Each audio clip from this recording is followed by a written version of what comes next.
Jésus guérit encore, mes frères et sœurs. Amen. Jésus guérit encore les cœurs. Ce n'est pas un message pour les païens, c'est un message pour les enfants de Dieu. Amen. Jésus guérit. Quand le péché te touche, ça affecte l'état de ton cœur. Un cœur qui a été affecté par le péché, c'est un cœur malade, qui a besoin d'être guéri. Et Jésus guérit. Amen. Acte 8, le verset 26. Matthieu 8. Pardon, qu'est-ce que dit Matthieu 8, le verset 26. On est au moment où Jésus-Christ a apaisé la tempête. Verset 26, qu'est-ce qu'il dit lorsqu'ils ont eu peur? Il leur dit, pourquoi avez-vous peur, gens de peu de foi? Alors il se leva, menaça les vents et la mer, et il y eut un grand calme. Amen. Amen. Dans le micro, maman Liviane, tu es d'où? Je suis là. De Banga. De Banga. Dans le micro, parce que c'est simplice. Toi, tu es De Banga. de Mbangan. Toi, tu es de Akonolinga. Dans le micro là-bas. Toi, tu es d'où? Tu es de Remettez le micro pour faire le temps. Quand je leur ai demandé d'où il vient, ils disaient je suis de. Amen. Amen. De c'est où? L'origine de quelqu'un. Amen. Amen. Relis le verset. Pourquoi avez-vous peur, gens de peu de foi? Jean 2. Peu de foi. Le Saint-Esprit m'a enseigné que peu de foi, c'est une origine. Quand Jésus dit Jean 2, peu de foi. Peu de foi, c'est un pays. Peu de foi, c'est une région. Peu de foi, c'est une localité. Peu de foi, c'est une agence. Mais bien les gens non, qui viennent de là-bas. Et en fonction d'où tu viens, non, on peut savoir qui tu es. Et où tu vas. Et quelle est ta mentalité. On n'a pas besoin d'habiter avec toi. Si je sais d'où tu viens, je peux avoir certaines informations vraies sur ta personne sans te connaître. Faisons un exercice simple, non? Lorsque quelqu'un parle la langue des Molières, il est blanc. Son président, c'est Matron. On sait qu'il vient d'où? De la France, non? Ok. Est-ce que maintenant j'ai besoin d'être en France pour savoir que la capitale de ton pays, c'est Paris? Non. Dans ton pays, il y a les villes comme Bordeaux, Lyon, Sochaux, Rennes. Est-ce qu'il y a besoin d'être là-bas? Sachant d'où il vient, je peux lui dire certaines paroles, non? Amen. Amen. Supposons maintenant que quelqu'un me dit qu'il vient de l'Angleterre. Est-ce que moi j'ai besoin d'être là-bas pour lui dire qu'elle a, ou bien il a un prince? C'est le roi Charles, c'est ça, non? Si je ne me trompe pas, c'est le roi Charles, non, actuellement. Mais frère, pourquoi je n'ai pas parlé de reine cette fois-ci? Parce que je sais d'où il vient. Donc, sachant d'où tu viens, on peut savoir des choses sur toi. Jésus a vu le comportement des apôtres. Ça, c'est les gens de peu de foi. Amen. Amen. Il connaît le comportement. C'est les gens qui ont le comportement. Ils viennent de peu de foi. Voyez peu de foi comme une origine. Amen. Mes frères, quand on voit les Camerounais dans d'autres pays, vous savez où sont les Camerounais. En voyant cette fois-ci-là, il y a beaucoup d'escales. Il y a le moment où je suis parti demander la permission aux hôtesses pour changer mes places. Les bavards. Ils crient.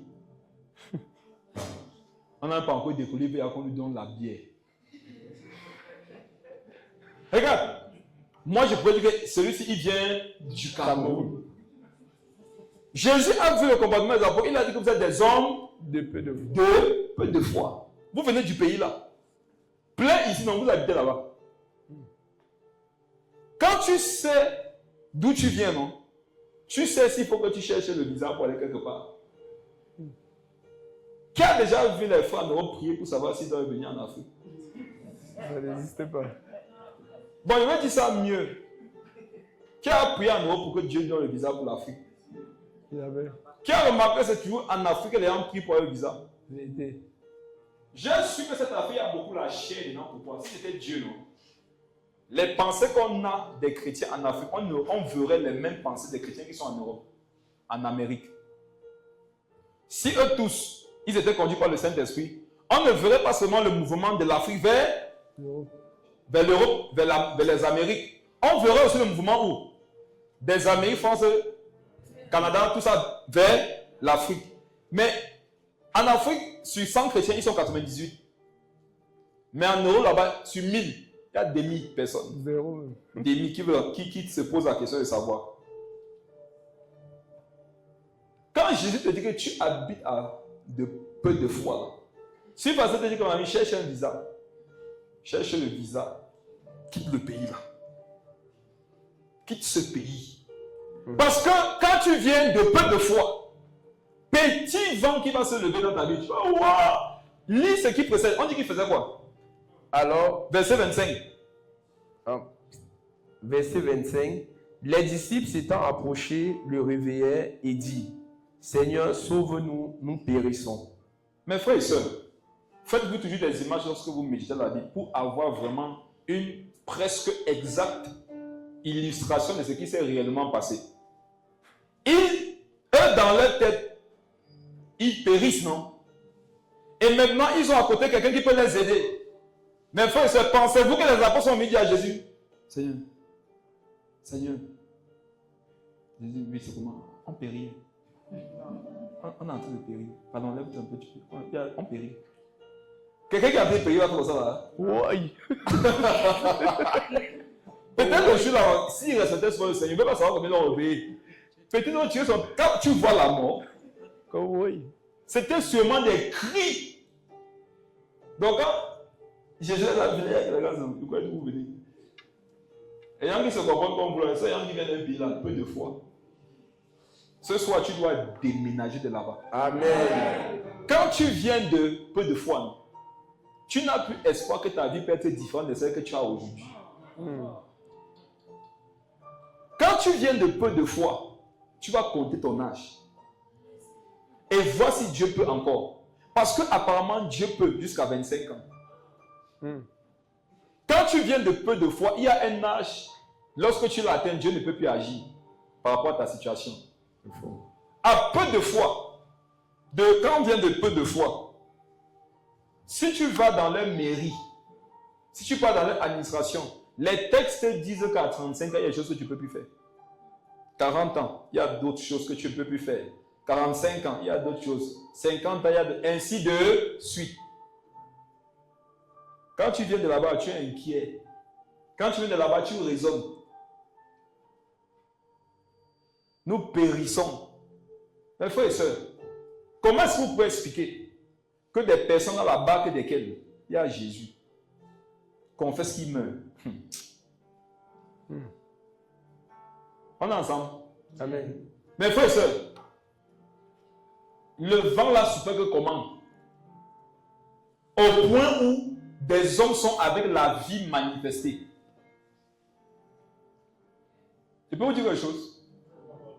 Pierre et les autres ne respiraient pas parce qu'ils avaient les poumons. Hein. C'est parce qu'ils marchaient avec Jésus. Les poumons leur permettaient de respirer pour vivre, non? Mais la vie que représentait Jésus était au-dessus de la vie qui venait des poumons là. En fait, Jésus en tant que la vie est plus que la vie qui est en eux. La vie n'était pas qu'en eux sur le plan humain, la vie marchait avec eux comme Dieu. Et ils ont confessé quoi? Nous périssons. Quand tu viens de peu de foi, tu marches avec Jésus, non? Mais ce qu'on entend toute ta bouche dire, c'est quoi? Ma vie ici. Je suis en train de mourir. Ma part sur la terre, c'est quoi? Le m'en sorti, ce sont des blasphèmes, mais qui ne viennent pas des impies. Ce sont des blasphèmes qui viennent de la bouche des enfants de Dieu aujourd'hui. Et parfois, le Seigneur est en nous. Il nous écoute parler.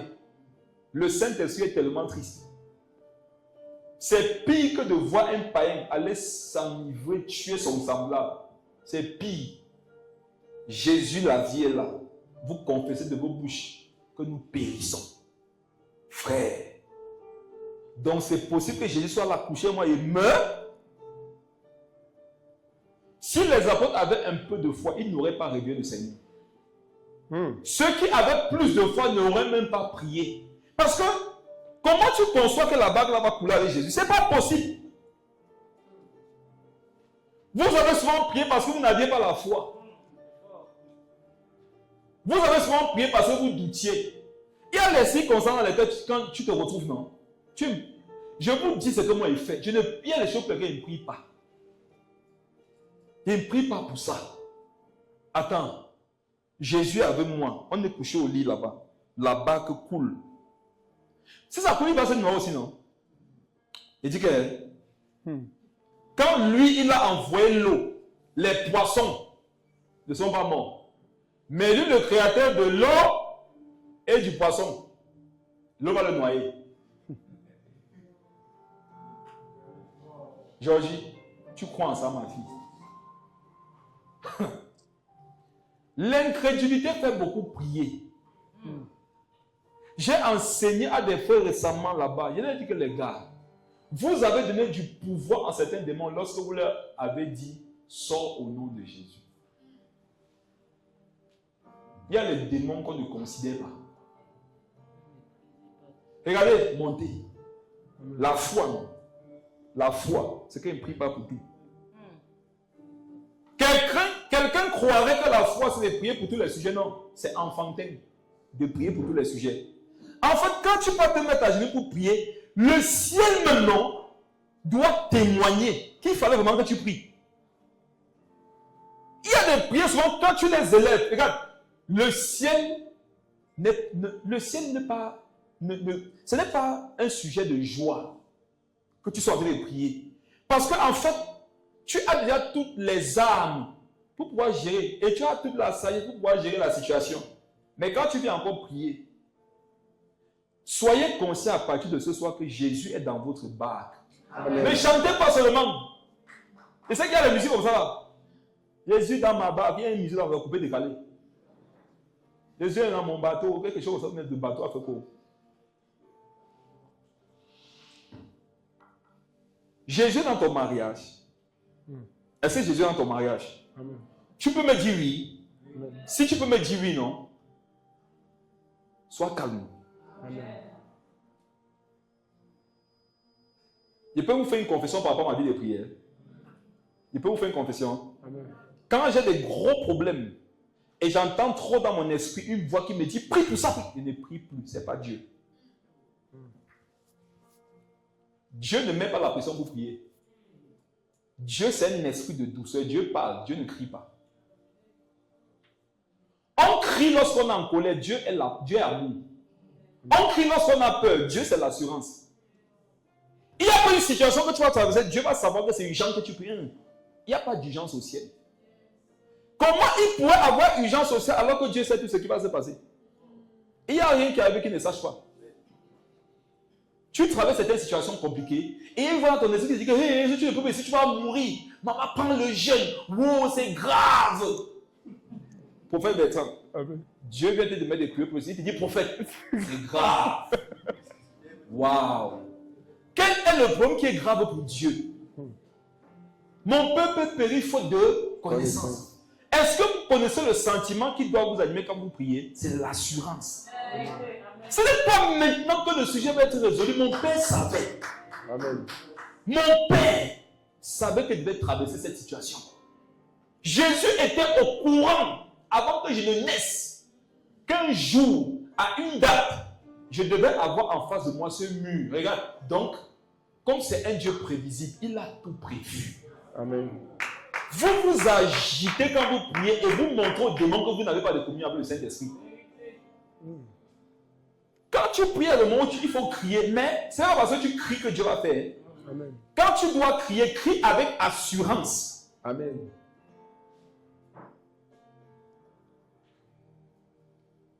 Les disciples s'étant approchés, le réveillaient et dit, verset 25, il dit quoi? Seigneur. Il dit qui? Seigneur. Qui? Seigneur. S'il est Seigneur, pourquoi vous le réveillez?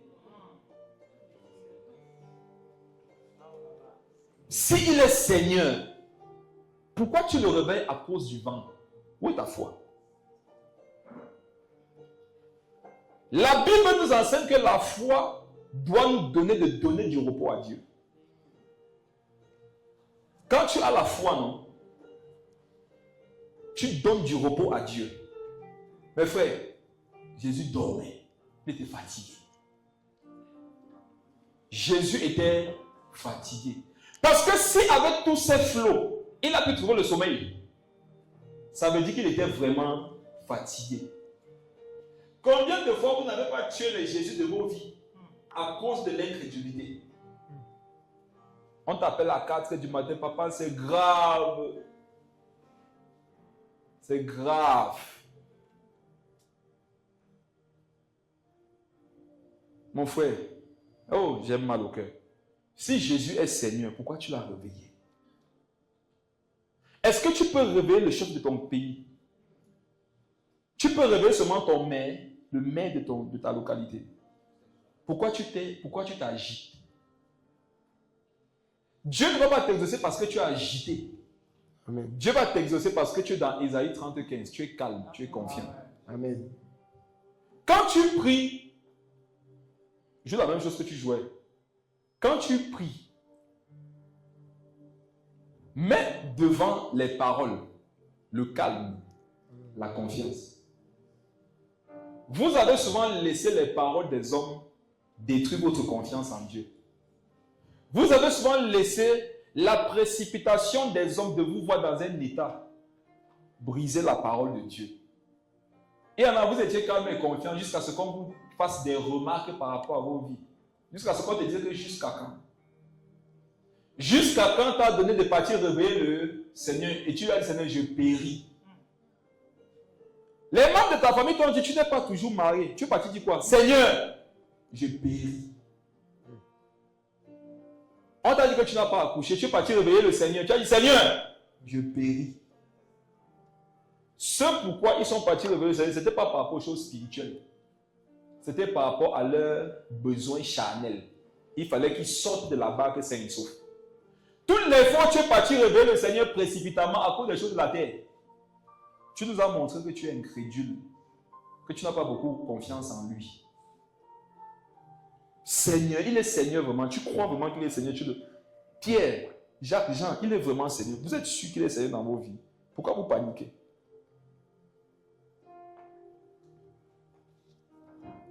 En 2020, quand il commençait à prendre l'avion, j'avais souvent peur quand il y avait les turbulences. Parce que c'est bizarre. Je vous dis que c'est quelque chose de trop bizarre. Donc l'avion descend. Parce que c'est dans l'avion, tu ne peux pas savoir. Quand ça descend, là, je ne sais pas combien de mètres, à une milliseconde. Donc ça fait un effet sur ton corps. Tu as l'impression que vous crachez.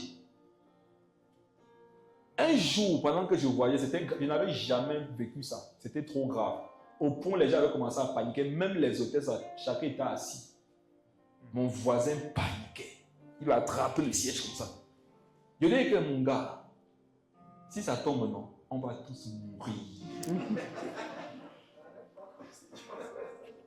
Donc, où tu es là? Tourne-toi vers le Seigneur. Amen. Je lui dis, regarde, c'est qu'on va tous mourir. Mais pendant que je lui dis ça, regardez, je suis avec Jésus. Écoutez bien ce qu'il veut dire. Quand tu n'as pas la foi, tu as peur de cracher. Je sais que vous attendez que je vous dise que quand tu as la foi, tu n'as pas peur de cracher. Quand tu as la foi, tu sais que même si tu craches, tu vas cracher avec Jésus. Amen. Je préfère cracher avec Jésus que de me délivrer sans lui. Peut-être la barque devait se noyer. Vaut mieux se noyer avec Jésus. Amen. Que de flotter seul. Parce que la vie, c'est lui. Si la vie se noie, noie-toi avec la vie. Amen. Qui vous a dit que la vie chrétienne, c'est un long fleuve tranquille? Rassure-toi seulement qu'il est dans la barque. Amen.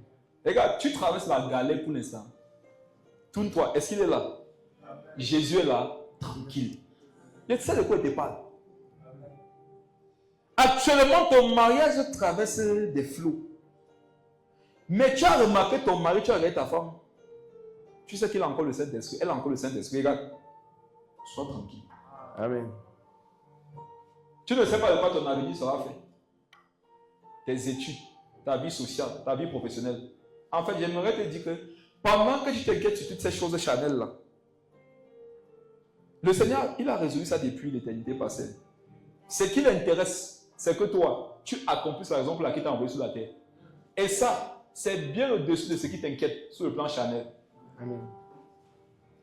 C'est comme si tu t'inquiètes de savoir si tu vas construire dans ta vie. Alors que Dieu t'a construit des châteaux, il veut juste que tu prennes la clé. Tu n'es pas concentré sur les bonnes choses. Seigneur, nous périssons. Déclare sur ta vie que je ne péris pas. Et même si je péris, je péris avec Jésus. Et comme Jésus ne peut pas mourir, je vivrai. Point final. Mais il faut essayer d'aller traverser le niveau où on s'inquiète là. Par la grâce de Dieu, non, j'ai traversé ce niveau. Je vous dis ça avec beaucoup d'humilité. Tu vas prendre quel domaine pour venir m'inquiéter encore? Parlons. Faut me parler de quoi? Est-ce que ces choses-là, si on la met sur une balance, ça pèse plus que le Seigneur qui est couché là à côté de moi? Mes frères et sœurs, il y a les nuits où je dors sans prier expressément. Tellement je suis conscient de la présence de Dieu. Ne partez pas faire ça, vous allez mourir. Je vous dis, il y a les soirs où, regarde, Ivan, il est là, non? Regarde, je sais, je peux me savoir où il est assis. Je sais qu'il est là. Je prie quoi? Profite de la présence. Amen. Mon Seigneur est assis sur la chaise en face de moi. Il commence à lui parler de Satan. Hein? Je lui parle du mariage. Est-ce que tu vois même encore Satan est là? Sa lumière t'aveugle. Tu ne vois plus rien si ce n'est lui. Amen. En fait, la lumière Jésus aveugle et ne nous donne de ne le voir que lui seul. Donc si tu me dis un jour que Jésus t'est apparu, tu lui as allumé le vélo, la moteur, la voiture, c'est pas Jésus qui t'est apparu. Amen. Si Jésus t'a appris de dire ma fille, qu'est-ce que tu veux? Tu vas essayer, c'est toi qui veux. Tu vas oublier le reste parce que devant lui, la Bible dit que tout s'efface. Amen. Homme de peu de foi. Mon frère, ce soir, non, quitte cette ville. La ville de peu de foi, là, sort de là-bas. Comment est-ce qu'on sort de là? C'est en écoutant comme je t'ai dit là. Pendant que tu écoutes, tu es concentré de sortir. Amen. La foi, bien second, Entends. il y a une vie qui est peu de foi. S'il y a une vie qui est peu de foi, ça veut dire qu'il y a une vie qui est foi. Amen. Maintenant, comment on arrive à la vie qui est foi? La parole. Amen. La parole. Mais frère, Jésus est beau. Hein? Je vous assure, Jésus est magnifique. Jésus est plus grand que tes problèmes. Et j'ai envie de te dire, mais je ne sais pas si tu vas comprendre. J'ai envie de te dire que tu n'as pas de problème. Ton seul problème, ton seul et grand et véritable problème, c'est que tu n'es pas conscient qu'il est dans la barque. Les apôtres étaient plus conscients de la mort, des flots, l'agitation, les problèmes. Ils étaient plus conscients de toutes ces choses-là que de la présence de Dieu. Je vais dire quelque chose de fort maintenant, prophète Bertrand. Vous voyez souvent, quand vous traversez de grandes difficultés, non? Et vous ne sentez pas la présence de Dieu. Qui sait de quoi je parle? Les moments où tout est sombre, les moments où tout est sec, tu n'entends aucune voix, tu ne sens rien. C'est difficile à tous les niveaux. C'est exactement ce qu'ils ont traversé, non? Qui est d'accord avec moi qu'il a souvent traversé le moment où il était convaincu qu'ici je péris? Je meurs. Ta vie n'a pas de goût. Ça n'a pas de sens. Tu as l'impression que les années se succèdent. Et tu restes au même endroit. Rien n'évolue. Regarde. Tu es dans Matthieu 8. C'est tout ça qui nous montre que non. Jésus est là. Il dort.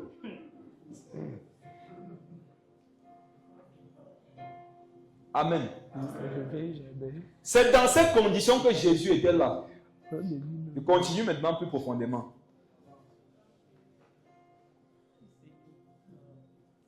Il y a des problèmes qui font que le Seigneur doit rester éveillé. Parce que le même qui dormait, c'est celui qui ne sommeille ni ne dort. La Bible dit qu'il ne sommeille ni ne dort, celui qui garde Israël. Donc quand Dieu ne dort pas, c'est parce qu'il garde son peuple. Maintenant, quand il dort, qu'est-ce que ça veut dire? Ça veut dire que son peuple est sans danger. Quand Dieu dort, ça veut dire qu'il n'y a aucun danger qui plane au-dessus de ta tête. Et qui veut savoir comment savoir qu'il n'y a aucun danger qui plane sur ta tête? C'est qu'il y a beaucoup d'agitation dans ta vie. C'est faux. C'est faux.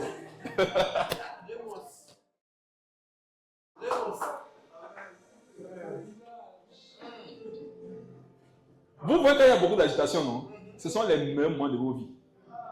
C'est les moments les plus calmes. Je vous confirme ça davantage avec les Écritures. Amen. La Bible dit que lorsque la sentinelle est au-dessus, quand elle voit le danger, qu'est-ce qu'elle fait? Elle souffle, non? Quand elle souffle, si on dormait, qu'est-ce qu'on fait? On se réveille. Donc l'agitation nous donne d'être éveillés. Mais tant qu'il n'y a pas de chauffard qui est sonné, qu'est-ce que nous faisons? Nous dormons. Amen. Quand il y a beaucoup d'agitation, nous les hommes, nous nous réveillons. Quand il y a beaucoup d'agitation, Dieu, lui, dort. Il dort pour nous montrer que ce qui nous effraie ne l'effraie pas lui. Et nous ne devons pas nous laisser effrayer par ce qui n'effraie pas Dieu. C'est fort. La technique donc de Satan, c'est de venir à ton niveau humanitaire et de faire beaucoup de bruit.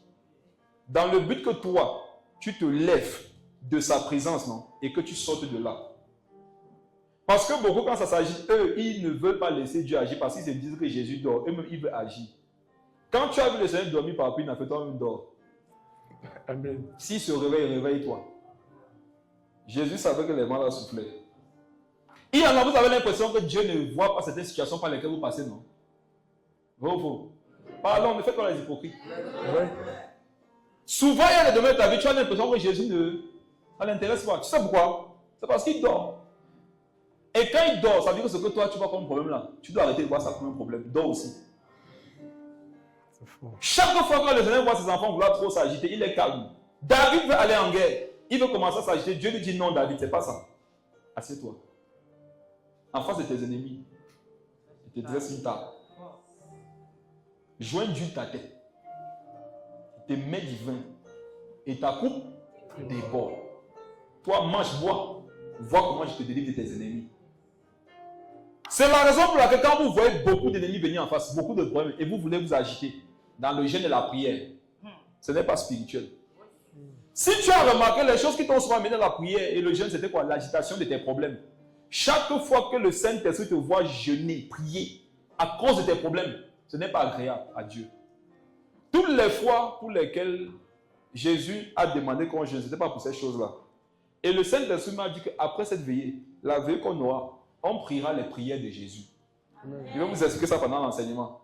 Ça veut dire qu'on va partir dans la Bible voir les raisons pour lesquelles Jésus nous a demandé de prier. C'est pour ça qu'on va prier. Si Jésus t'a demandé de prier pour une chose, prie pour la chose. Si tu n'as pas demandé de prier pour une chose, ne prie pas. Amen. Ce pourquoi tu jeûnes là, est-ce que Jésus nous a demandé de jeûner pour ça? Si tu jeûnes pour les choses pour lesquelles Jésus ne t'a pas demandé de jeûner, tu perds le temps. Il y a des gens qui jeûnent pour avoir la domination sur les sorciers. Votre jeûne n'est pas agréable à Dieu. La Bible n'a jamais recommandé de jeûner pour avoir la domination sur les sorciers. Il peut vous choquer. La Bible n'a même jamais demandé de prier et jeûner pour avoir l'autorité sur certains démons. C'est ce que vous croyez. Pourquoi il dit ça? Jésus a dit que ce type de démon ne se chasse que par la prière et le jeûne. Comment l'apôtre dit qu'on ne doit pas jeûner et prier pour les démons? Je répète ce qu'il dit. Chaque fois que tu partis prier et jeûner pour avoir l'autorité sur les démons, pour guérir les malades, pour avoir les choses inutiles. Ce type de démon ne se chasse que par la prière et le jeûne. Ce n'est pas que va jeûner et prier pour venir chasser les démons. Ça veut dire que si toi et moi, on a une communion dans le jeûne et la prière, si tu les rencontres sur ton chemin, tu vas les chasser. Amen. Voilà ce que ça veut dire. Attendez. Vous avez vu Jésus se préparer pour chasser les démons? Non. Qui a conduit Jésus dans le désert? L'esprit. La mission, le ministère. Le ministère. Jésus est parti 40 jours, 40 nuits prier, je ne sais pas s'il savait qu'il devait rencontrer les malades dans son ministère. C'est ça, non? Parce qu'il savait qu'il devait rencontrer les démons. Il est parti jeûner parce que c'est le Saint-Esprit qui l'a poussé à le faire. Est-ce que vous savez qu'il y a des jeûnes, des prières que vous avez fait poussés par les démons? Donc tu ressens ça, tu as dit qu'il y a trop les démons dans mon pays. Tu es parti jeûner et prier. Poussé par les démons. Et là, ils sont partis prier pour les maladies. Poussés par l'esprit de la maladie. Jésus a dit, pourquoi est-ce qu'ils doivent jeûner alors que je suis là? Les temps viendront où les poules sera enlevées. Et là, ils prieront et ils jeûneront. Pourquoi Jésus voudrait qu'on jeûne des fois et ça? Parce qu'il n'est plus là pour qu'il revienne. C'est quand la dernière fois que tu as jeûné pour que Jésus revienne? Est-ce que tu as même fait ça une fois? C'est quand la dernière fois que tu as pris 3 jours de jeûne. Tu ne peux pas dire 43 jours. Tu as dit, Jésus, tu me manques. Reviens me chercher. Jésus voit les gens avoir pris les enseignements qu'il leur a donnés. Ils pratiquent ces enseignements seulement pour l'utiliser. Mais ils ne veulent pas de lui. Quand tu peux prier, je vais pour dire, Seigneur Jésus, utilise-moi. Est-ce que Jésus peut t'utiliser s'il revient? Donc ta prière dépend du fait que Jésus reste au ciel. Or, il est tellement amoureux qu'il voudrait que son épouse prie et jeûne pour qu'il revienne le plus tôt possible. Mais non, l'épouse d'aujourd'hui dit non, Jésus, regarde, tout ce que je veux, c'est la ration. Ta présence, ce n'est pas très important. Quand je te lève le matin, on est parti au travail, mais seulement la de la nourriture. Donne-moi des dons spirituels. Utilise-moi. Passe-moi pour susciter le réveil. Utilise-moi pour chasser les démons, guérir les malades. Mais jamais Dieu ne te voit prier, jeûner pour le Seigneur Jésus. Parle-moi de ton cœur. Dis-moi qui tu es. Dans cette saison, qu'est-ce que tu ressens? Comment est-ce que tu as fait le ciel et la terre? Mes frères et sœurs, il n'y a plus beaucoup de personnes qui font des jeûnes et des prières agréables à Dieu. Il n'y en a plus beaucoup. Ta motivation que tu que sont les âmes là, non? C'est un bon prétexte qui t'éloigne de Dieu. Il y a des moments pour lesquels tu vas prier et jeûner. Le sujet est passionnant, mais la motivation est dépassionnante. Il n'y a rien d'agréable dans ça. Le Seigneur a soif des personnes qui veulent qu'ils reviennent les chercher. Le désir de Dieu, c'est de passer l'éternité avec son épouse. Attendez, tu pars à un mariage, voilà un frère et une soeur. Ils se connaissent depuis 5 ans. Ils sont fiancés, ça fait 2 ans. Leur désir, c'est quoi? Vivre ensemble, non? Se connaître, non? Mais regardez, on arrive à la fête. La fête commence à 19h. Tout est fini vers 22h. Eux, ils dansent jusqu'à 6h et nous. Le mariage ne va pas durer. Le mariage ne va pas durer. Vous n'avez pas compris? C'est fort. Les plus sages ont compris et passent. C'est ça. Ceux qui ont les oreilles. Donc ton désir a toujours été de vivre avec lui, avec elle. Vous durez dehors, vous êtes mariés depuis 19h. Que sera le désir des personnes vraiment amoureuses? Parti, non? C'est ça. Parti. Je vous dis une chose que j'ai vécue. J'avais dénoncé ça à l'époque. Pour Dieu, il comprend que cette soeur et son mari s'aimaient. Une fille que j'ai encadrée à l'église évangélique. Elle s'est mariée. Elle m'a demandé de venir être l'impresario dans son mariage, diriger toute la cérémonie. Mes frères et sœurs, après la mairie, me voilà au lieu de la fête avec toutes les familles. On attend les mariés.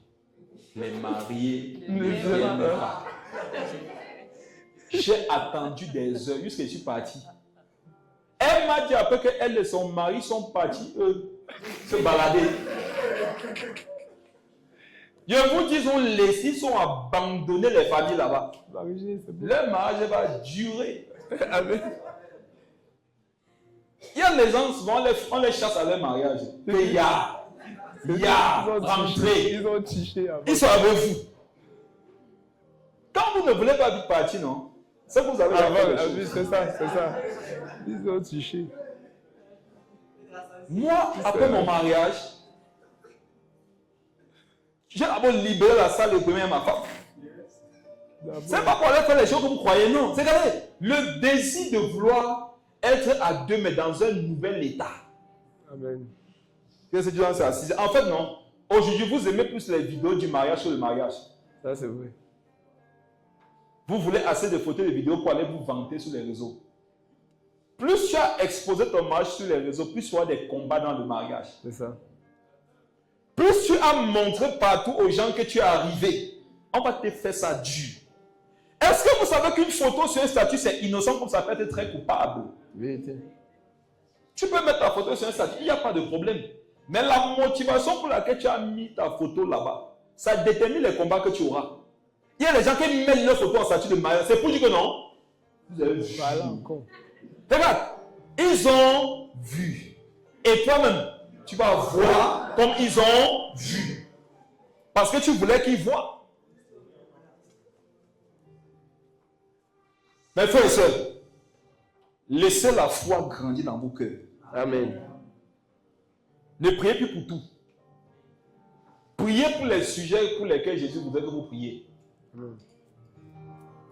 Si tu as aussi remarqué que l'intercession par rapport à certains sujets augmente ton incrédulité, n'intercède plus pour ça. Il y en a ici, regardez les sujets qui reviennent dans vos bouches quand vous vous rapprochez de Dieu. Évitez ça.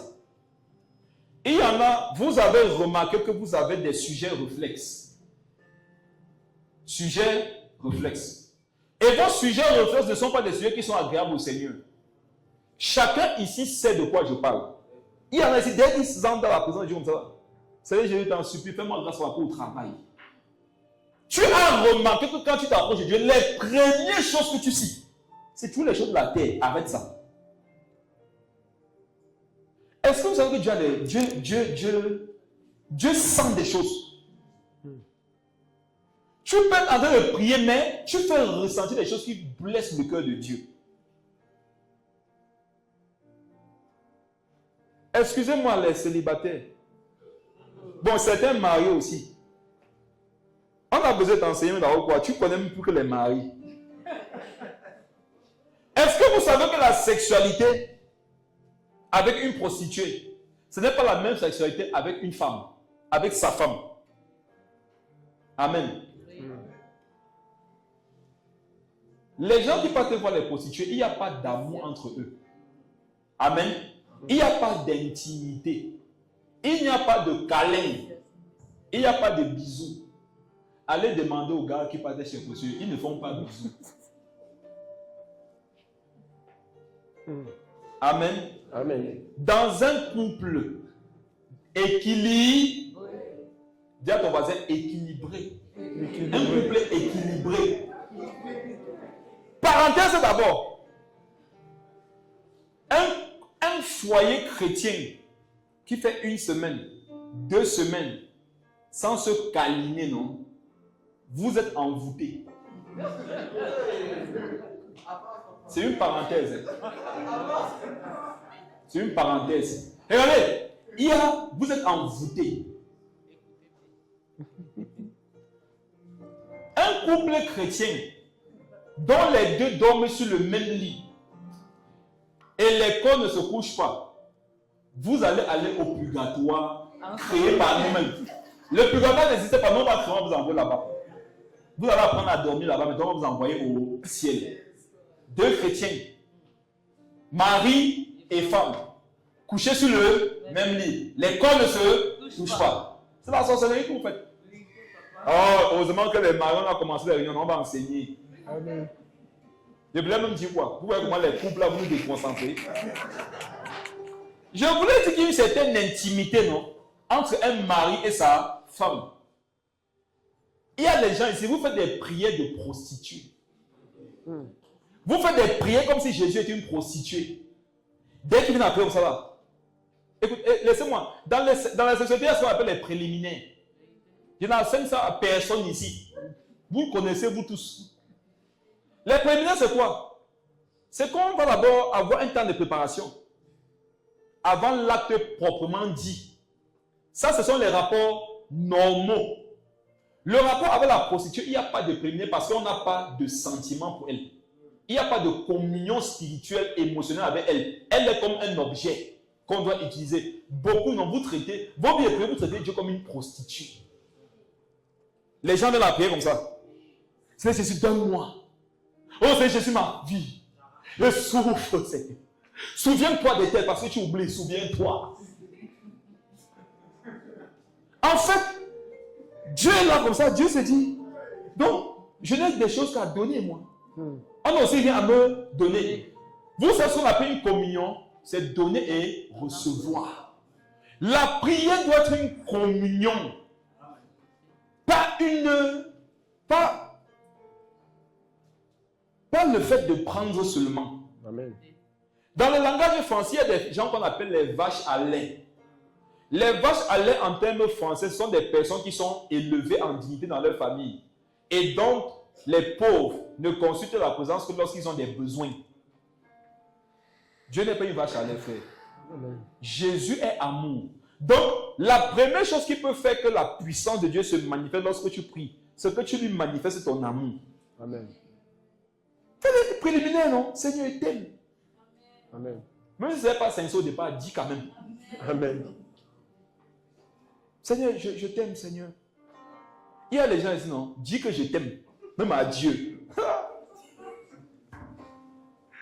Même à Dieu, c'est dur. Dites souvent, regardez, souvent, même une fois. Discipline-toi une fois par semaine. Concentre-toi, on va dire que Seigneur.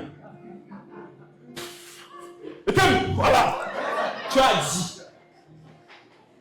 À la longue, non? Ça va devenir une vie, une habitude. Et toi-même, tu vas vraiment ressentir cet amour. Mais frères et sœurs, Dieu n'est pas une prostituée. Amen. Dieu, c'est notre époux. Et à un époux, il y a des choses qu'on dit. Avec un époux, il y a des choses qu'on fait. Dans la présence d'un époux, il y a des choses qu'on ne demande pas. Mes frères, ma femme ne me demande pas la permission avant d'aller dans la manine manger. Pourquoi? Je suis son époux. Mes frères et sœurs, ma femme me demande la permission pour faire très peu de choses. Les choses qu'elle me demande, non, doivent moi-même m'enseigner sur ce que je dois demander à Dieu dans la prière. Parce que de la même façon qu'elle est mon épouse, je suis l'épouse de Christ. En fait, ce que ta femme ne te demande pas, te permet de savoir ce que toi-même tu ne dois pas demander à Dieu. Wow. Quand ma femme a faim, elle part dans la mamie. Amen. Elle se sert, mange. Je ne me suis jamais levé le matin, j'ai vu ma femme à genoux. Oh, papa Clément. Mon mari. Bakop. Oh, Clément. Je te rends grâce. Parce que je dois y avoir une cuisine. Et ça que tu peux pas me voir avoir fait comme ça, tu me fais pas quelque chose. S'il te plaît, c'est qu'il y a le riz là-bas dans la cuisine. Oh, Brandaka, Baba, Chata. Est-ce que je peux aller me servir? Un mari normal va dire, mais qui a envoûté ma femme? Une femme normale, quand elle a fait ça, elle part à la cuisine, elle se sert. Mes frères, ce que je vous dis là, riez, mais vous dites, c'est ça vos vies de prière. Maintenant, les vraies questions où il faut venir prendre du temps pour prier. Tu n'es pas là-bas. Moi, un père de famille, non? Où j'attends que ma femme vienne me poser la question, c'est où? On a 3 garçons, non? Qu'est-ce qu'ils vont devenir demain? Comment est-ce qu'on se prépare aujourd'hui? Qui a vu les vraies questions? Voici le monde que Dieu a créé. Il avait un plan, il a un plan pour le monde. Il a un plan pour le Cameroun, il a un plan pour ta famille. Il a donné sa vie pour le salut de l'humanité. Ça veut dire que la question sur laquelle le Seigneur réfléchit chaque jour, c'est quoi? Le salut des âmes. Dieu veut te voir venir dans sa présence. Lui manifester ton amour, dit Seigneur Jésus, je sais ce qui t'est cher. Ce sont les âmes pour lesquelles tu as donné ta vie. Qu'est-ce que je peux faire pour t'aider? Mais il faut voir les prières qui sont agréables à Dieu. Amen. Je vous pose une question. Si Dieu va me donner la grâce de l'aider, est-ce qu'il peut mourir de faim? Non. Est-ce qu'il peut mourir de soif? Non. Quel Dieu qui veut sauver les âmes va accepter mon aide, mais va me laisser mourir de faim? Mes frères et sœurs, prions pour les vrais sujets. Amen. Matthieu 6:33, cherchez principalement le royaume. Et le reste vous sera donné. Or, avant qu'on ne donne la Bible, dit que demandez-nous. Ça veut dire que pour le reste, là, je dois demander en passant. Parce que c'est le reste. Mais ce qui doit faire objet de mes quêtes et de mes requêtes quotidiennement, c'est quoi? Le royaume. Amen. Seigneur Jésus, je ne vois pas ton royaume établi dans ma famille. Qu'est-ce qu'il faut faire pour que ton royaume vienne à Yaoundé? Mes frères, Dieu veut qu'on lui donne Yaoundé. Amen. Le Seigneur veut qu'on fasse le réveil spirituel dans cette ville. Qu'il y ait des milliers et des milliers de personnes seulement dans cette capitale qui se tournent vers le Seigneur. Ça t'intéresse? Est-ce que ça t'intéresse? Non. Tu es en train de chercher principalement le reste. Et tu veux que Dieu te donne par-dessus tout le royaume.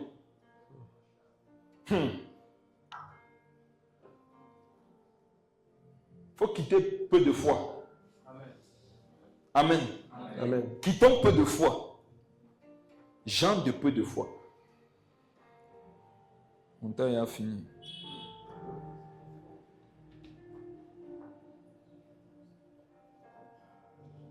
Déclare au nom de Jésus que je quitte peu de foi. Je quitte peu de foi. Je quitte peu de foi. Je quitte peu de foi. Je quitte peu de foi. Je quitte peu de foi. Je quitte peu de foi. Je quitte peu de foi. Au nom de Jésus. Au nom de Jésus. Au nom de Jésus. Au nom de Jésus. Amen. Amen. Prends un passage.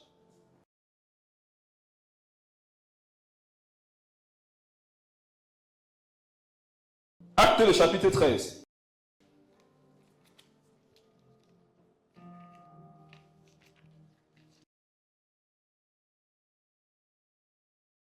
L'apôtre Paul est en train de prêcher l'évangile au proconsul Sergius Paulus et il y a Élymas qui s'oppose. Qu'est-ce que la Bible dit au verset 8? Acte 13. Acte 13, verset 8. Mais Élymas le magicien, car c'est ce que signifie son nom, leur faisait opposition, cherchant à détourner de la foi le proconsul. Alors, C'est bon. Jésus a dit tout à l'heure en reprenant les apôtres que vous êtes des hommes de peu de foi. Maintenant, l'apôtre Paul veut amener le proconsul Sergius Paulus de peu de foi à la foi. Peu de foi, c'est la vie de laquelle nous devons déménager pour aller à la foi. Je vais encore continuer sur le thème sinon mercredi. Amen. Ce qui est à partir ici là. Sachez que ici c'était la première partie. Mais les choses que Dieu m'a montrées, c'est devant. Amen. Je vous ai seulement parlé du fait qu'il y a une ville dans laquelle on doit quitter nous. Amen. On n'a pas encore vu où il faut partir. Comment on part. Et ce qui se passe là-bas. On va faire le thème un jour, j'espère. Je vous assure que ce qu'il veut vous montrer par la suite. Vous allez comprendre pourquoi c'est la magie qui s'est levée. Quand vous voyez la magie dans vous, voyez que les femmes ne se marient pas.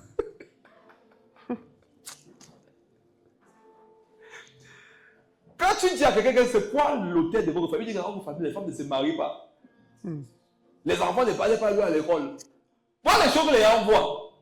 Ce que même la magie attaque, les gens ne voient pas. Les gens constatent les conséquences. Ils ne constatent pas le noyau. La foi en Dieu. Je vous assure, si vous voulez être affermi, allez loin. Non? Aimez la parole. Amen. Qui a remarqué que moi j'aime un peu la parole? Le manteau là est sur ta vie au nom de Jésus. Regardez, aimez le livre aussi. Aimez ce livre. Prenez plaisir en ça. Que ton cœur se réjouisse quand tu lis les commandements de Dieu. David disait que celui qui trouvait son plaisir dans la loi de l'Éternel. C'est ici qu'il y a notre plaisir. Amen. Amen. Amen.